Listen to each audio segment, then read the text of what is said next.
आदरणीय स्वामी भक्त राय परांजपे लिखित स्वामी स्वरूपानंद जीवन चरित्र आणि तत्वज्ञान या ग्रंथातील काही भागांचं वाचन आपण ऐकत आहोत.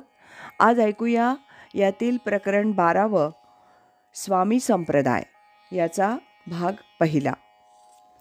आदिनाथ ते स्वरूपानंद. आदिनाथ सिद्ध आदिगुरु थोर त्यासी नमस्कार भक्ती भावे. तयाची पासोनी शिवशक्ती बीज लाधले सहज मत्स्येंद्राते.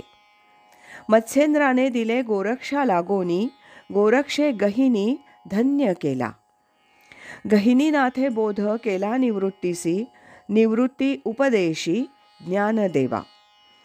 ज्ञानदेव शिष्य देवचूडामणी पुढे झाले मुनी गुंडाख्यादी. रामचंद्र महादेव रामचंद्र प्रसिद्ध मुनींद्र विश्वनाथ. योगसार ऐसे परंपरा प्राप्त सद्गुरु गणनाथ देई मज. स्वामी म्हणे झाले कृतार्थ जीवन सद्गुरु चरण उपासिता. श्री स्वामी स्वरूपानंद हे नाथ संप्रदायातील थोर संत होत.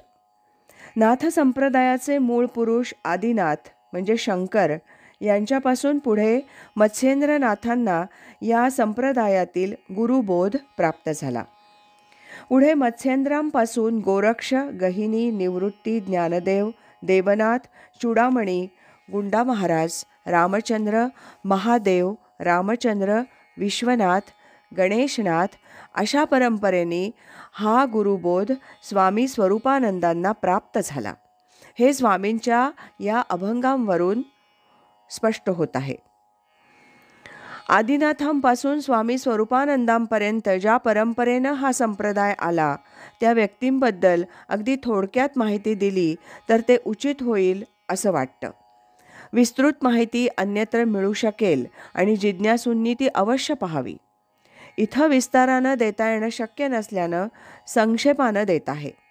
ज्या व्यक्तींबद्दल विस्तृत माहिती प्रकाशित झालेली नाही आणि काहीशी दुर्मिळ आहे त्यांचाच फक्त थोडा विस्तार करीत आहे.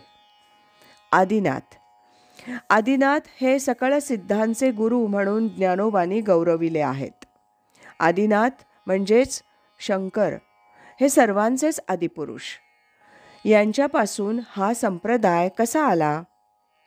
शंकर पार्वती कैलासावर बसली असता पार्वती शंकराला म्हणाली, पशुपती तुम्ही ज्या मंत्राचा जप करता त्याचा मला अनुग्रह द्या. शंकर म्हणाले, देवी तुला उपदेश करण्याकरता एकांत स्थान पाहिजे. असं म्हणून क्षीरसिंधूच्या काठी ती दोघं गेली. ज्ञानेश्वरांनी ज्ञानेश्वरीच्या शेवटी क्षीरसिंधू परिसरी शक्तीच्या कर्णकुहरी नेणो कै श्री त्रिपुरारी सांगितले ते या ओवीत हेच स्थान वर्णिले. तिथे शंकरांनी पार्वतीला उपदेश केला. परंतु आदिनाथांपासून पुढे जी परंपरा आली ती पार्वतीपासून न येता मत्स्येंद्रनाथांपासून आली. मत्स्येंद्रनाथांना शंकरांनी साक्षात अनुग्रह दिला नाही. शंकरांनी केलेला उपदेश त्यावेळी तिथं क्षीरसागराच्या कल्लोळात एका मकरोदरात गर्भावस्थेत असलेल्या ब्रह्मगर्भाच्या कानी पडला. त्यामुळे त्याला शुद्ध ज्ञान झालं आणि तो ब्रह्मरूप झाला. उपदेश संपल्यावर शंकर पार्वतीस म्हणाले, देवी उपदेशाचं सार तुला समजलं का? पार्वती उत्तर देणार इतक्यात मच्छीच्या गर्भातून ध्वनी आला, सर्व ब्रह्मरूप आहे. हा ध्वनी ऐकताच शंकरांनी तिकडं पाहिलं. तो मच्छीच्या उदरात नवयोगीश्वरांपैकी कवी नारायणानं संचार केल्याचं त्यांना समजून आलं. शंकर त्या गर्भस्थ कवी नारायणाला म्हणाले, तू माझा उपदेश ऐकल्यानं तुला ज्ञान प्राप्त झालं आहे. परंतु तू बद्रिकाश्रमास ये. तिथं दत्तात्रेयांकडून हाच उपदेश मी तुला करवीन आणि मी तुला दर्शन देईन. मच्छीच्या पोटातील गर्भ तोच मंत्र जपू लागला. यमुनेच्या तीरावर मच्छीनं अंड टाकलं आणि बगळ्यांनी ते फोडताच त्यातून एक सुंदर बालक बाहेर येऊन रडू लागलं.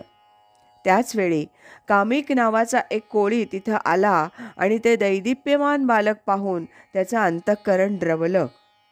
इतक्यात अशरीरी वाणी त्याच्या कानी आली, हा साक्षात कवी नारायणाचा अवतार आहे.